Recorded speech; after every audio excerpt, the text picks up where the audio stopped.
Hello and welcome to the second episode of Drum Nomad. I am here with Kaleb of Westcraft Drums here in Portland, Oregon, and we're going to talk to him today about being a fisherman, being an Alaskan wildman, and then being a drum crafter. So, Kaleb, thank you for joining us today. How you doing, dude? Yeah. Thanks for having me, Tim. Holy crap.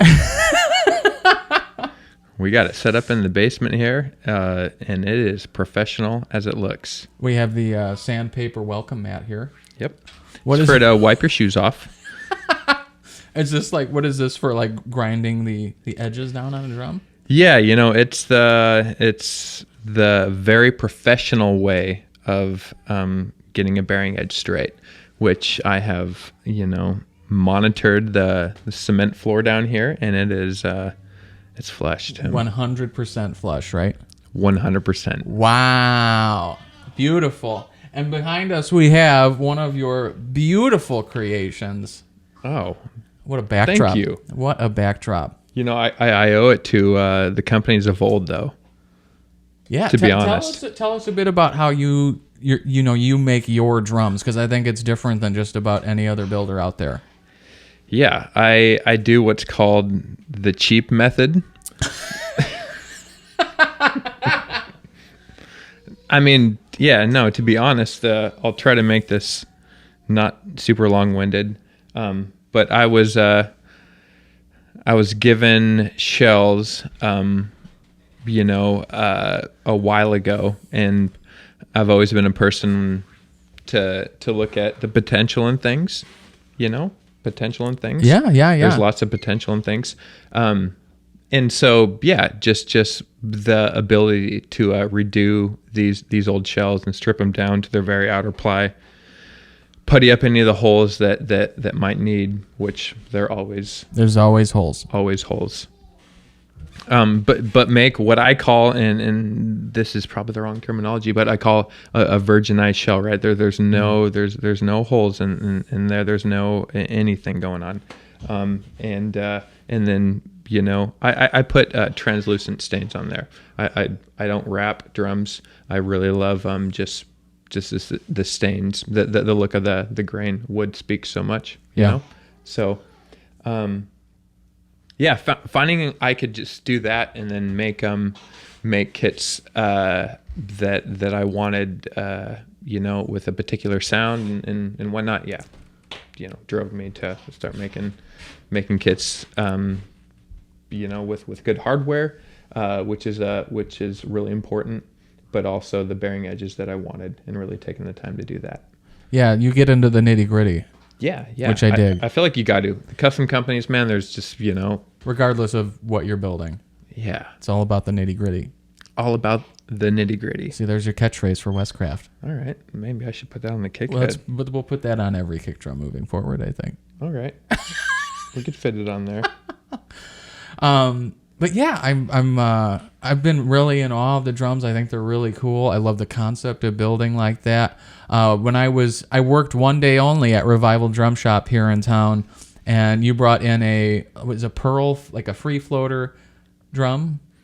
Yeah, I don't even know where the shell originated from, what company, but yeah, it had free floating lugs. So no holes. So it was already just like you were ready to build a drum right then and there. Yeah, it was. I think it was like 15 inches deep. So cut it down to 7, and then it's great. Like, so that's what I'm trying to start with. Honestly, like, get a shell that doesn't have holes in it. Yeah, that's a treat. That, hey, here's this nice outer, ply. I'm gonna put a cool stain on.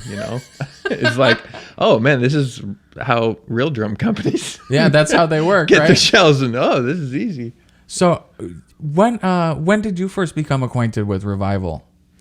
Man, I had started this. I call it Westcraft Drums, and actually had a partner and got all the qualifications or criteria, LLC, all that stuff at this point. And I was coming back from another disappointed trip from Tread Up Music. I'm not going to speak on that too much. But I was cruising over on 15th from Alberta, and then took a ride onto Prescott, and like out of the corner of my eye, I see vintage drums. This sign. I didn't even see the Revival sign because they were kind of tucked away at that location, and I'm like, just pulled a quick turn and cruised into there. Yeah. And Jose and Jake and Kerry were all in there. Wow. At this time, and it's like, man, I was looking for some tube lugs, I think, at that point, and they had it all, along with every kit that I was trying to emulate with this company. It was one of those moments where it was like, oh my God, this is exactly what I was looking for, and it was right here. Like, Revival didn't advertise online, right? Like, right. They didn't, and it was all through, word of mouth at that point. They're at their second location. This is 2012, I think. Still a very small store. Small store. Yeah. Mm-hmm. And I was just blown away, like, and the kindness that was shown to me. And I was like, yeah, man, I'm making drums, at all the shells. And like, they were just so stoked on that. And they helped me get what I needed, and then I was just so fucking sold from then on out. Yeah. Yeah. I think it's definitely my favorite drum shop ever. Yeah, I mean, I'm from Alaska, so we didn't have drum shops. We had Did you have very music small shops music shops that had maybe a couple like Pearl export kits, over on the side, and some sticks here and there. But as far as drum shops, it encompassed everything. Really, yeah. I was loving it. And Revival, like that's Revival. Like I was reviving drums, and I saw this shop's called Revival Drums. That's it, dude. It's a matchmaking story made in heaven. Dude. Yeah, it was one of those just holy cow. Yeah, I love it. So, so Alaska. So like this conversation really was propelled forward when your friend Chevy. It's kind of like Chevy Chase. Sevy Sheldon, who's going to be on the next podcast. Sevy was like, yeah. Me and Kaleb used to work on fishing boats up in Alaska. And I was like, oh my goodness. Like, dude, we got to get him on the show. He would say used to. So you grew up in Alaska. So tell me about this. You're from like a fishing family and like. Yeah, kind of. I mean, that was one of the main occupations you could do just growing up, like in the summers. It was, pretty available to get jobs come a certain age. My dad is a commercial fisheries biologist and has been for the Alaska Department of Fish and Game for like 35 years. So, and he commercial fished when him and my mom moved up there like 34 or 5 years ago or something like that. But I got into it when I was 13. Just was old enough. And had the summers off, you know, and I was playing football and stuff, but I got to fish when I was that young and just kind of learn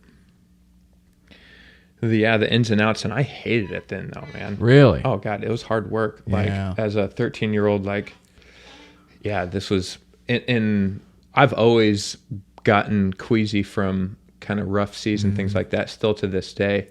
And that affected me that year. That was a hard year, but I persisted and have been doing it every summer. I think this is my 22nd year. Wow. In a row.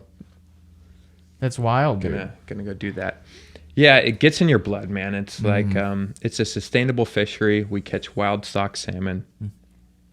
So these are not, farmed fish by any means that we're catching. And it's all managed very well. There's escapement goals. It's all, a very sustainable occupation. Has it always been that way? It has always been that way. So does that I fish in the Cook Inlet in Alaska, and that fishery's been consistently strong. We've had kind of low king salmon returns for the last 6-7 years, which the fishery's kind of allocated upon. If the kings aren't coming, then they'll shut the fishery down. So we catch 5 species of salmon. So all those other 4 species of salmon, we're not catching because we want enough kings to pass. And that's kind of the kings are the moneymaker. But yeah, it's a good fishery, and I work on set net boats. That's what Sevi and I did, which we set nets off of like a 20-foot skiff. Okay. And we have stationed sets like from the beach to 1.5 miles out in a gridded area. And like I said, they're stationary, so we'll clip on one end of the net on a buoy, then run to the other buoy, depending on the tide, if it's coming in or out. That depends on where we set the net. But yeah, it's a very like indigenous, low technology operation. It's how people have caught fish for a long time. Wow. Yeah, it's a great job. We work it's like a beautiful like resort over like on the beach overlooking the Cook Inlet, like sun. I mean, it's beautiful, man. So what do you do? Is that all you do then, like professionally? And then are you able to stay home here, or what do you? Oh, so no, yeah, I teach too, which is a pretty God, it's so lucrative. I make so much money teaching. Like I shouldn't even be fishing. I shouldn't be doing anything just from teaching. I mean, you had a golden front door. That's solid 24 karat. And they opened that golden front door. Yeah. And the kid said, "Hey, you're gonna be rich." And I was like, "I'm in the right place." Wow. No, that's not true. None of that. None of that is true. It's true. Yeah, I teach 6th grade language arts and science at Sherwood Middle School. Yeah, but graduated college in 2009. I guess I was student teaching that year. So, yeah, 8 or 9, and then been doing that ever since. Subbed for years, and then been doing the full-time thing. Is that a public school or a private school? It's a public school. Yeah, right on. It's a public school. Yeah, it's a good school. It's a good district. The commute sucks in the afternoon, but in the morning it's not too bad. Yeah. Right on. Yeah, and so I get those summers off. Yeah, well, there you go. Yeah. So you can get right back home. I've never not been on the school schedule, which I don't want to get off of. So that's one reason to keep up with it, eh? But did you always want to be a teacher? Like when you set out in college, was that I remember like being in high school and looking up at my teachers and being like, okay, I'm going to do this, I think. And I had heard so many stories of people like junior in college being like, I don't know what the fuck I'm doing. Like, I got these credits, but I don't know what major I'm going to do. Yeah. And my dad had instilled into us kids like, get a major, be focused on that major, So if is that what I really wanted to do for a standpoint of getting a degree? Yes. Were there other things that I would have pursued? Yeah, probably. Definitely. Yeah. But it was a cool major, liberal arts. I got a little bit of everything. And I, appreciated that. Went to college in Colorado, in Gunnison, which is like 8,100 feet elevation. Wow. And ran track there. Oh, Lordy. And, did you die? Coming from sea level to that elevation just killed me. I almost died not kidding. I'm like not even exaggerating. The very first day we were there, my buddies and I, my roommates from Alaska, we went out swimming in this big reservoir they have there. And I was stoked saying I got out and the water's pretty warm, and I get out probably like 50 feet from shore. And I start, not getting the oxygen. Oh, no. Like enough to my heart, which is pumping it out to everywhere else. So I just wasn't getting oxygen. And what happens like when you come from, sea level to like that elevation, you get like this, it's elevation sickness. And it's like this dizzying type of thing, and you can pass out too. Wow. So I'm a shitty swimmer. Like I'm not that good. Like I can get on my back and kind of, hoof it to shore or whatever if I need to. And that's exactly what happened. I was like, oh man, this is serious right now. Like, you need to not put out any more energy than you have and try to get to shore. And Wow. luckily I did. I'll always remember that.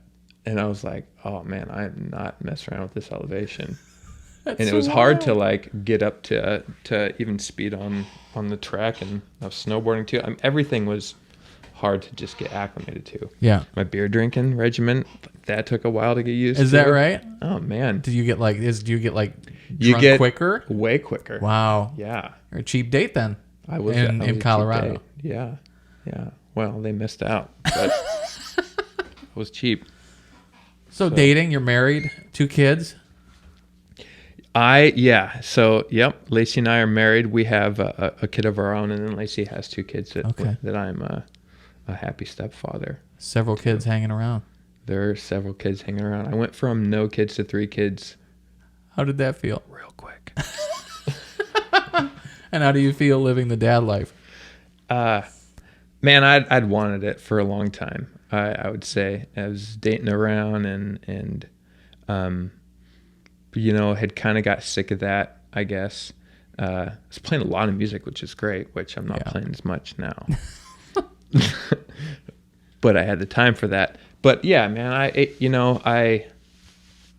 that whole kind of selfish type of mindset, which really got to me. Like, I'm really living for myself right now, in probably not the best ways. And I just wanted to not do that too much anymore. And I met Lacey.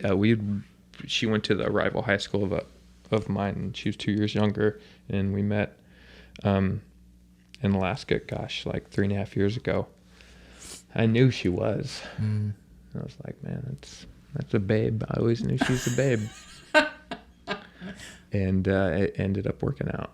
That's super rad, man. Good for you. Yeah. Oh, and little Ophelia, she came with you to Revival when you brought that stare by too, and she is just a riot. She's so funny. Oh man, she is.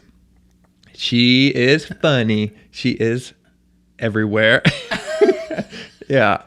So I'm trying to put a couple lugs on this thing, and hopefully it took the whole Revival crew just to make sure. It was incredible. She was in the back room grabbing other parts. She was in the office looking at stuff. She was grabbing magazines, and Jake's, grabbing her, and then I'm like swapping out the magazine for a free magazine, and then she almost fell. I'm like right there to catch her. It was, oh my gosh, so fun though. I love it. Every day. It's every day of life. Yeah. Yeah, but you know what? That's what I signed up for. Yeah. She's great. By golly gee whiz, I would I guess I'd be upset if she wasn't just raging and caging right now. Which she is. I mean, she's the terrible twos. Ooh, I don't know. Is that legit? I hear. I don't know. You're just waiting. Kind of waiting. Yeah, I am anticipating, I would say. Yeah. / waiting. So what do you think is different about, based on parenting here versus growing up in Alaska, what do you see as like differences? Good question. Because I feel like that's a whole nother world up there. Yeah. My parents moved to Alaska because they wanted to get away from the lifestyle they were living in the lower 48. Where were they from? That's what from? Alaskans called. Yeah, northern Idaho. The big city. They were in Sandpoint, that area, and my dad's from Clark Fork. They had friends that weren't the best influences, that whole kind of thing. Yeah. And my dad had always wanted to go to Alaska. And so, I mean, they're like, fuck it, we're going. Yeah. So they loaded things up, and they drove up to Alcan. And I don't even think my dad had a job at that point. They just wung it, like, and got away. And my mom's dad and my mom's stepmom were living up there, and that was kind of a push factor. Like, come on up, we'll get you settled. But it was an adventure, man. Really? Like, and they went, they went down to the Kenai Peninsula, and which was pretty rural at this moment. Like, we grew up 15 miles outside of town, like down a 3-mile dirt road. My parents have lived in the same house since I was basically born. They're still there. But yeah, just to kind of get away, start a new life. Like, I don't know what was going on, in the late 70s, early 80s there. But my dad, is an outdoors guy. And my mom was just, supportive in that, and amazing mom, and it was a great lifestyle. Like, so the differences were we still have our own garden. Like, my dad hunted a moose every year, which, to sustain that population for people who are, against that kind of thing, it actually is healthy for the population of moose to control a certain amount. Is that on a lottery system like elk, or how does that work? It's not lottery. There's that many of them. Really? Yeah, there's that many. So we'd have that, and then we would harvest salmon too. Personally use salmon. So, man, my parents didn't go to the grocery store much. Yeah. Like, and I just wanted Kraft single-sliced cheese, dude. Like, I wanted the processed stuff, So Yeah. we'd get that sometimes going to town. Like, my mom would bring us to McDonald's or whatever. And that was awesome. But beyond that, like, it was a lot of just good home cooking. Yeah. Good substance food. And so that's a huge difference. Yeah. growing up like that. And, I everything at Alaska gets everything late, and we got everything late. And when I really got into music and things like that, really sought that out. I would go to Fred Meyer's. We had a Fred Meyer's. It's like the highest grossing Fred Meyer's in all, like, of the Northwest. Seriously? It's crazy. Yeah, it's really, really, financially wise for Fred Meyer's to have put a Fred Meyer there. But yeah, I mean, we wouldn't have all the albums and stuff, but got it cleaned up on CDs. My CD collection was so legit. Yeah. What were you into as a kid? Good question. I was, like, when I really, really started getting into music, like, I can remember 8th grade, I was, Limp Bizkit and hard, just like Eminem, some Rob Zombie, but all the classics still too. Like, my dad really instilled that into us. But as far as what I was seeking out, my first album was Space Jam. No kidding. Yeah, it was Space Jam. My second album, I went to get Chumbawamba, and my dad was like, nope. What? And he led me to Steve Miller Band's Greatest Hits. Pick that up. Well, that's probably a better choice. Been playing Steve Miller Band beats on the drums ever since. Yeah, it was a great diversion from my dad. But then really, really got into Rage Against the Machine and Incubus really hard in high school. I was obsessed, man, just really obsessed with Zach De La Rocha and everything that, like, he was just embodying, like, his power. Like, man, that fueled any kind of angst or rage that I had in high school. My brother was into the same band, and he was my older brother, and I really looked up to what he was listening to. That was my passion, man. Like, my first tattoo I got was Testify right on my arm. No kidding. I was still so, so much respect that band. Wow. Yeah, they were awesome, and it was such a crossover. Man, but much they did it right though. Yeah, I agree.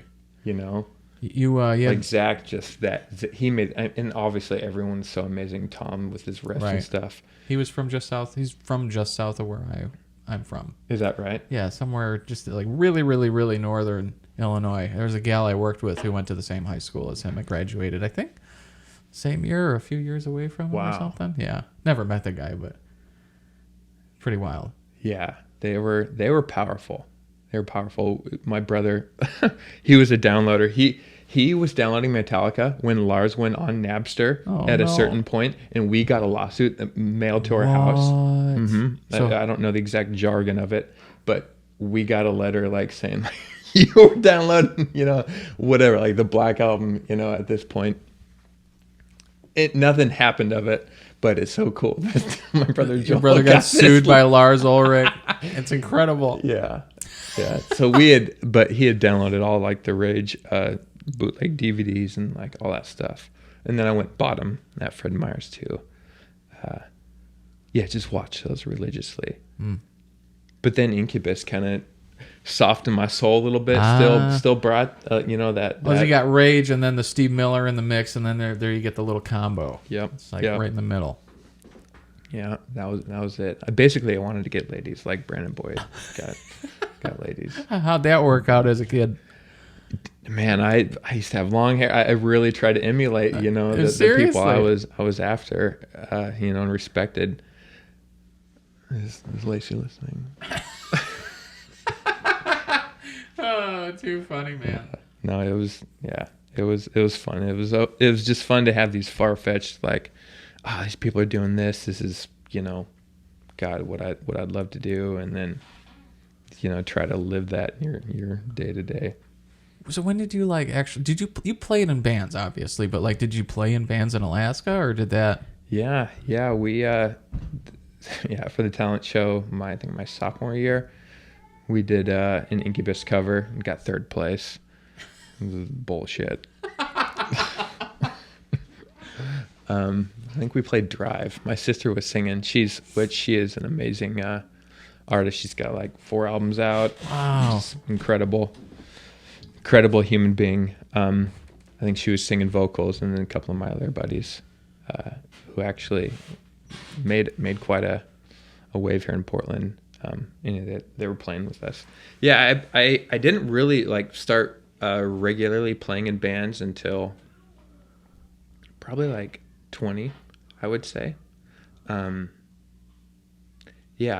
played in church growing up. Yeah, did that. Yeah. Which I think a lot of people get to cut their teeth in church because they got the instruments, and that's how that works usually. Hey, that's where I put my first band together. And then, I moved to Portland from Colorado after college because this is where I wanted to be, and I had some musical connections here, and that's kind of where it started, and got busier doing the things I wanted to do, I guess. Yeah. So do you do anything else around town? You're quite the Renaissance man. We got drum builder, educator, fisherman, father. What else is on the docket? Freaking find the deals on diapers. Oh, you're the diaper man. Anybody needs diapers, Westcraft Drums on Instagram. That's right. All right, size 4. I got the lockdown right now. I like to... I used to be really big into biking. I was like doing like free ride kind of downhill mountain biking. Really? Was really heavy into that.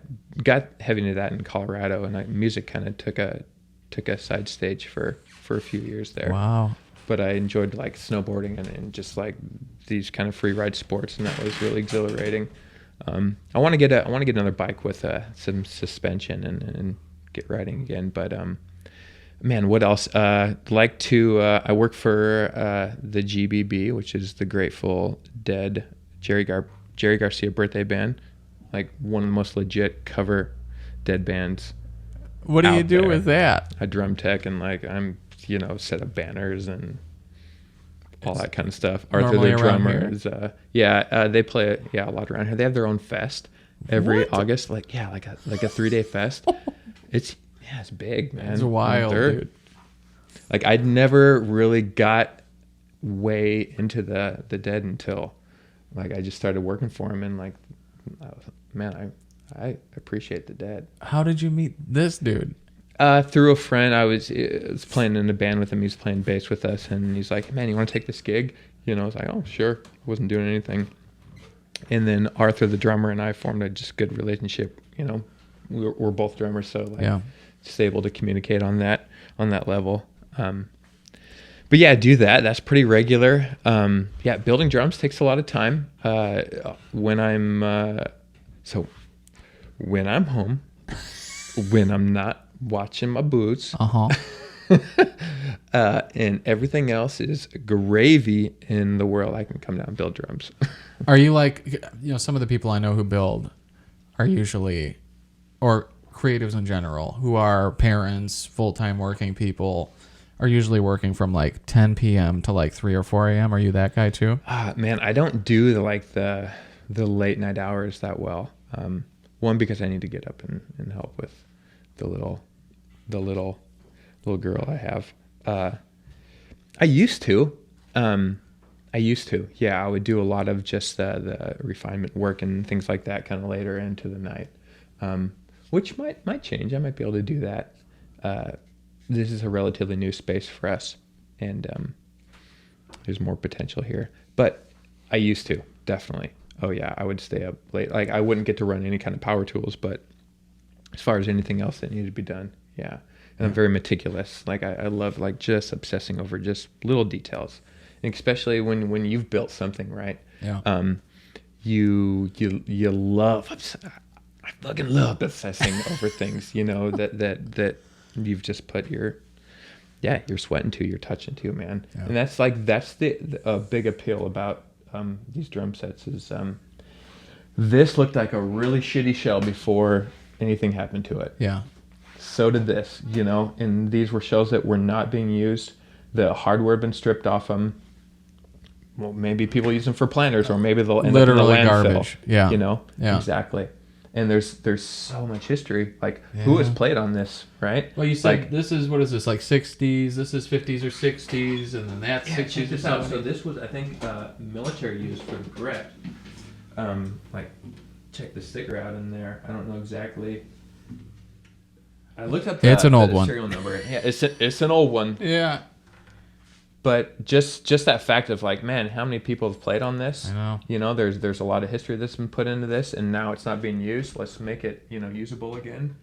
That brings so much appeal to me. Yeah. And that's a driving force. And then the fact that also people have been buying them and wanting them, that's also, it just couples on everything that I'm loving to do. How many drums do you think you've built now? I think I counted it up the other day. I think it's like 35 sets, like 3-piece sets, and a couple 4-piece sets, and then a bunch of snares, and then a couple like odd like floor toms and things like that. Like over 100 snares, you think you've done? Probably not over 100. No, I like my focus off the get go was just like building sets. I wanted to build sets. That's the thing. Yeah. Snares probably like 15 or 20, I would say. That's still a ton of drums. 150 drums total. More than that. All used. Yeah. Never a new shell. Never. Ever. Wow. Ever. Yeah. That's you're literally reviving drums. Well, that's why, dude. It's the connection. Right? The connection. Revival what? Oh. They took the name. Oh, I love it. Right on. Well, I think we've covered a lot of ground here today. Yeah. This is a pleasure sitting down here with this gentleman, and I want all the viewers to know that. Well, I appreciate I appreciate you having me out, dude. So, like, where do people find you on the internet? They have to come to my house. Okay. So my address is his phone number 911. Seriously, like I had tried to build a website, or I had friends try to do it. Oh man, I'm dumb with that stuff. Like Squarespace, I'm gonna do this.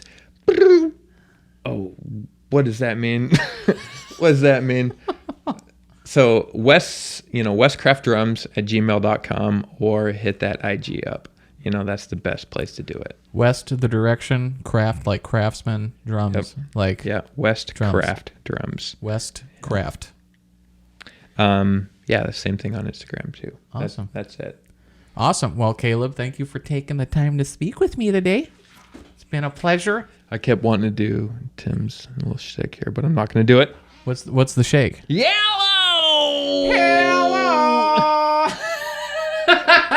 So good, man. All right. Next up, Chevy, Sheldon the Doodle Bop. Later.